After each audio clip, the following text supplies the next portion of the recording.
Hi boys and girls, happy Monday.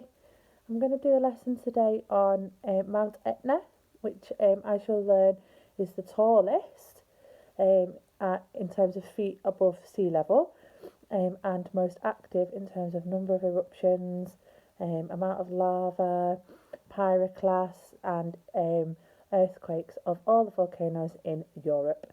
By Europe in this context we mean continental Europe. We'll go over what continental means during the video. I'll wrap up at the end of the video by saying you can all still keep in touch with us. We're really missing you all. There's been loads of resources sent out on our VLE, so you'll remember how to get your email addresses and logons for that. If you can't remember, all the staff have them written down, so when they contact you, just ask them for the logon details or comment on the video at the end and I can post those to you directly myself. Staff are coming round to visit everybody as much as they can. If you don't get a visit, you will get lots and lots of phone calls. I hope you're staying safe and I hope you're staying in touch. Enjoy Mount Etna.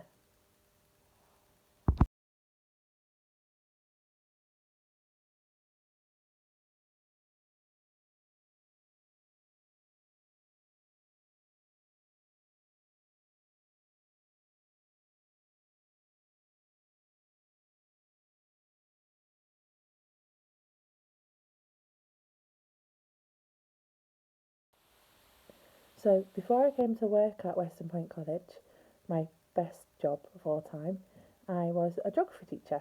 And one of the most interesting things to teach in geography is all about plate tectonics. So plate tectonics is a theory whereby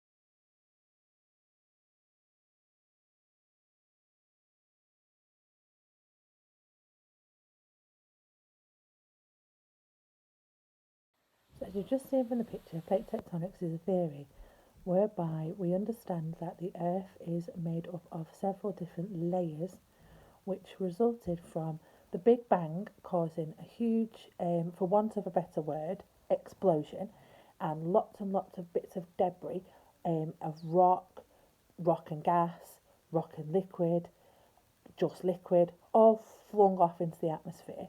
And over millions and millions and millions of years have settled to be where they are in different orbits. We were one of those pieces of material and we were a piece of rock and we were really red hot.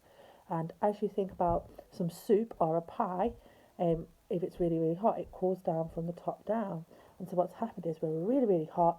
Our big ball of hot melted rock is cooling down from the top down, which has led to those different layers that you've just seen on the image there. We live on the crust.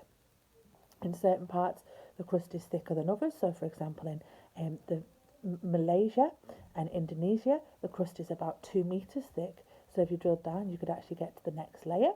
And in other places, the crust is much thicker, such as in continental Europe, where it's sort of tens of kilometres thick. So, on the next slide, we're going to learn about what happens when those large pieces of rock, pieces of crust on this next hot layer move around due to something called convection currents. Convection currents are the heat generated from the centre of the earth, which is still really hot. A bit like if you, again, think of your soup boiling up. How do you know soup's boiling? How do you know water's boiling? It gets bubbles in it. If you think about it, the earth is like that. It's boiling, those bubbles are turning, generating energy. The bread or your crust on top of your soup or your pie or your water is moving, and that's what we live on. So next couple of slides just show a map of all the Earth's plates, and it's really interesting. Have a look, see if you can see where we live.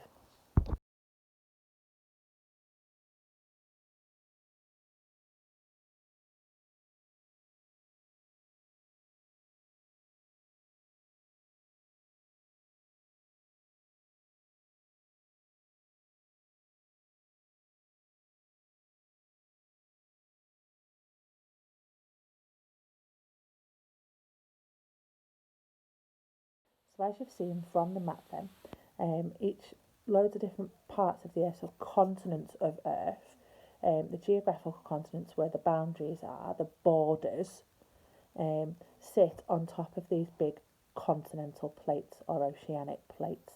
And it's where these oceanic plates move past each other, move towards each other, or move apart from each other, or move underneath each other, that we get tectonic activity such as earthquakes and volcanoes. On the next slide, you've got different examples of the different types of margins: the subduction margins, the fold margins, the constructive margins, and the passive margins. Anyone who's ever played that, is it San Andreas Call of Duty, that is based on a passive margin. So have a look at this slide.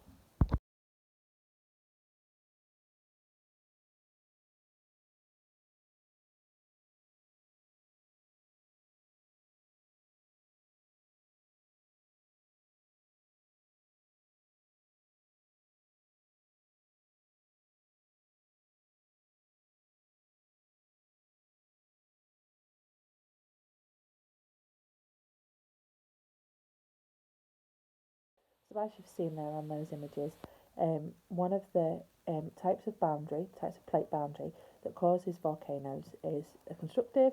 The lava comes out, one plate moving away from the other, such as in Iceland, as per on the slide, or one where one oceanic crust goes underneath continental crust, it melts and then comes out as a volcano on the top.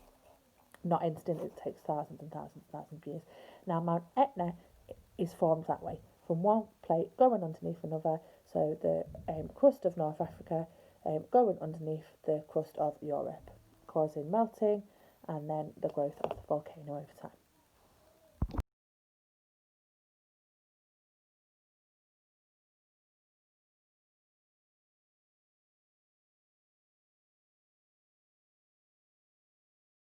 Okay, so because it's created by a subduction zone where one plate goes underneath the other, it's known as a stratovolcano.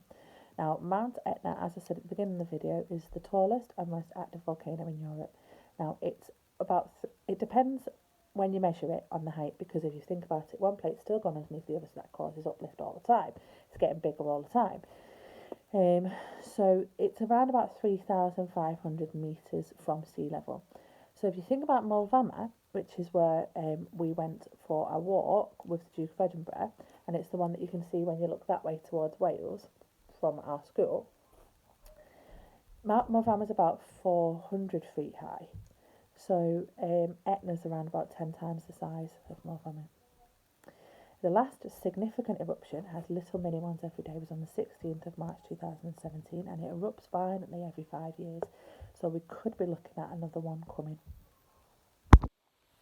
So the negative things about volcanoes, and in particular Mount Etna, is the earthquakes caused when the plates move underneath each other, and that can cause damage to buildings and loss of life. But there are also lots of positive facts associated with Mount Etna and volcanic eruptions, namely that the lava, when it cools to create rock, actually, once that's weathered, is actually a very fertile soil.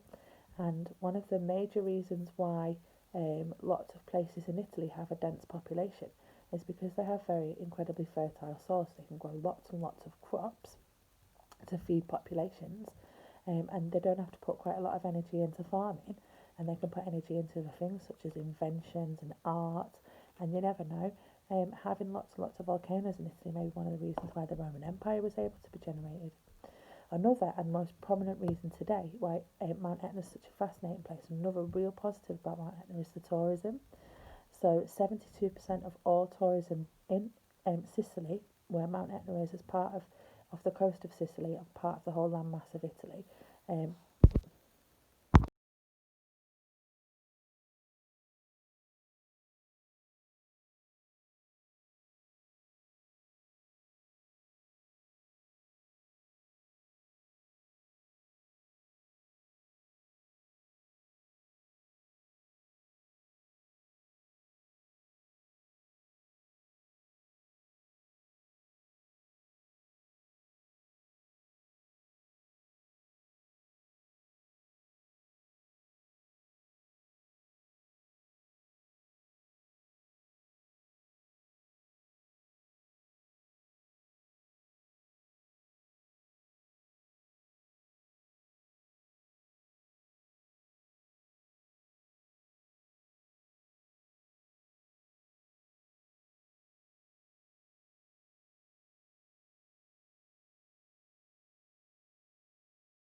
So volcano tourism is a massive industry, not just in Italy for Etna, Sicily for Etna.